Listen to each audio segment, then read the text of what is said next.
So day 2 of the Kansas City Chiefs training camp is now in the books, and let me tell you, it was a fun one. And there's plenty to get into. There's a lot of news, a lot of highlights. We got to see a lot of different players doing different things. So obviously with that, there's a lot to talk about, a lot to break down, and there's a lot that I want to show you. Every single clip is not going to match what I'm talking about because it is only day 2, so there's only so much footage that I have access to, and a lot of teams kind of like to limit what reporters are able to film so that teams aren't able to take away their plays and their tendencies and the stuff they're building towards in the early part of camp. But still, it's fun that football is being played, and it is such a fun time as a fan because the offseason is brutal. But yeah, man, before I begin, I would really appreciate it if you would drop a like and subscribe. It only takes 5 seconds, plus you can always change your mind, and your support truly means the world. Now let's get into the breakdown. So we'll start things off with Patrick Mahomes and wide receiver Rashee Smith. Smith has been mixing in with the first team alongside Mahomes, which should actually raise some eyebrows in my opinion. Smith has been mixing in with the first team a little bit alongside Mahomes, which definitely should raise some eyebrows, but again, it's only day 2, so everyone kind of gets equal opportunity. But not only that, he's been producing in those reps. This isn't just a camp body getting a few looks, he's showing something, even if it's early on. Smith is a matchup nightmare when he's lined up against linebackers. He's just too fast, too twitchy, and if a linebacker turns his back to the quarterback, it becomes an automatic yes or no read for Mahomes. And that's exactly what happened on one of the plays today. Mahomes dropped back and he saw his man turn away, and then immediately he pulled the trigger to Smith. We don't know if it would have gone for 6 in a live setting, but in this drill, it was a chunk play. And Smith's ability to turn minimal space into explosive yards was on full display. And if you're a fantasy football player, this could be a sleeper pick in a really deep league. The man can flat out move, and Mahomes is finding him early and often. Now, another play that caught my attention from today was one that looked like 11 personnel with a running back and tight end, and yep, Travis Kelce was on the field. Mahomes dropped back and began to read the deep safety, number 6, which is where you really see the chess match, and as the safety started to shade toward the middle of the field to cover the in-breaking route, it opened up a one-on-one opportunity outside for Hollywood Brown, and Mahomes wasted no time. He launched a perfect deep ball down the sideline, and Hollywood reeled it in. Huge gain, and what's wild is that we still haven't seen Hollywood, Xavier Worthy, and Rashee Rice on the field together in a regular season game, and that's a trio that has the potential to create chaos for defenses, with Rice potentially missing time due to a suspension. The reps for guys like Hollywood and Worthy are that much more important, and today they showed exactly why. Staying with the wideouts, Mahomes was dropping dimes during 7-on-7s, and while there's no pass rush in these drills, the throws still have to be precise, and Mahomes was locked in. He connected with Jalen Royals, the rookie, on a gorgeous skinny post route. Royals, who may be a bigger factor in the offense if Rice is out, showed crisp route running and the ability to find space in the secondary, and Mahomes manipulated the linebackers with his eyes, then delivered a strike, and Royals made the grab in stride. That's the kind of chemistry you love to see early in camp, and with more reps, this connection could develop into something even more real. But Royals wasn't the only one making noise today. We also got a look at Tyquan Thornton, the wide receiver formerly from the Patriots, and say what you want about his time in New England, but his physical traits are undeniable. The size, the speed, he's got the whole package. Mahomes found him on another yes-no read. When a quarterback sees the safety holding in the middle and his receiver has a clean release on the outside, that decision gets made before the snap is over. Mahomes aired it out to Thornton, who hauled it in for a big gain, and what's crazy is that on that same play, Rashee Rice was wide open on a post route over the middle, but Mahomes stuck with Thornton and hit him perfectly in stride. That's the kind of depth and weaponry that this team has, and when more than one receiver is open, it's a great problem to have.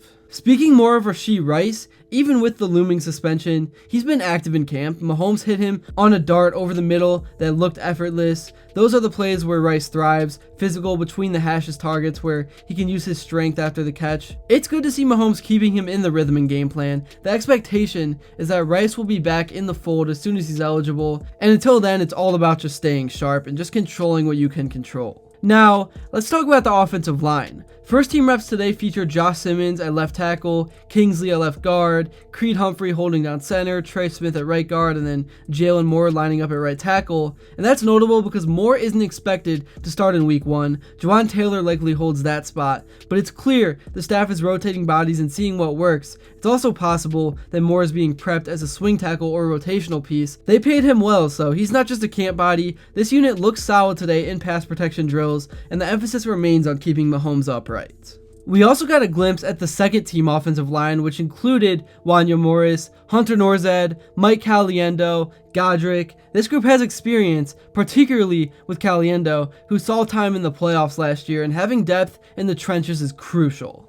And the Chiefs seem to be making that a priority, whether it's the first or second unit. The line did a solid job allowing the quarterbacks time to operate today, even though I know there's not a ton of pressure from the defensive line, and that's not really the goal. But nonetheless, it's good to see the right steps taking place. Jake Brenningstool, the tight end, continues to make plays. He broke out during rookie minicamp, and his name keeps popping up so far throughout the first 2 days of training camp. Mahomes hit him on a sidearm throw that had a lot of the crowd buzzing, and it's just different watching Mahomes sling it. When you add guys like Brenningstool to a room that already includes Travis Kelce and Noah Gray, you start to realize how versatile this offense could be. Brenningstool's hands and route running are impressive for a young tight end. I think he's 24 years old or something. I could be wrong, but I'm pretty sure that's what I read if I remember. And if the Chiefs go heavy with multiple tight end sets, expect to see him on the field. But as of right now, he's not even on the roster. He's got a lot of work to do as a rookie, but he definitely has a high ceiling. Also, let's not overlook Elijah Mitchell either in the run game. Reports say the Chiefs gave him more guaranteed money than Kareem Hunt, which says something. He got in with the first team a little bit yesterday, and that trend could continue. And with Isaiah Pacheco as the lead back and Kareem Hunt likely battling for rotational duties, Hunt could carve out a real role, especially if he can pass protect and catch out of the backfield. Chris Oladikin also had a strong moment today. On a deep post, he connected with a couple receivers for big gains, and while he's clearly behind Mahomes and Blaine Gabbert on the depth chart, really he's just kind of a option for like when the Chiefs are 15-1 or 14-2 and they're playing that last game of the year that you kind of need to throw somebody out there just to kind of get by the week. That's who he is, but it's always encouraging to see a third or fourth round quarterback step up and execute clean reps, and developmental guys matter, and getting quality reps in camp helps them grow. Now back to the wideouts. Xavier Worthy had one of the cleanest reps of the day. He lined up outside, faked the in route, and broke to the sideline for an easy pickup. There wasn't even a defender in sight on the air rep drill, but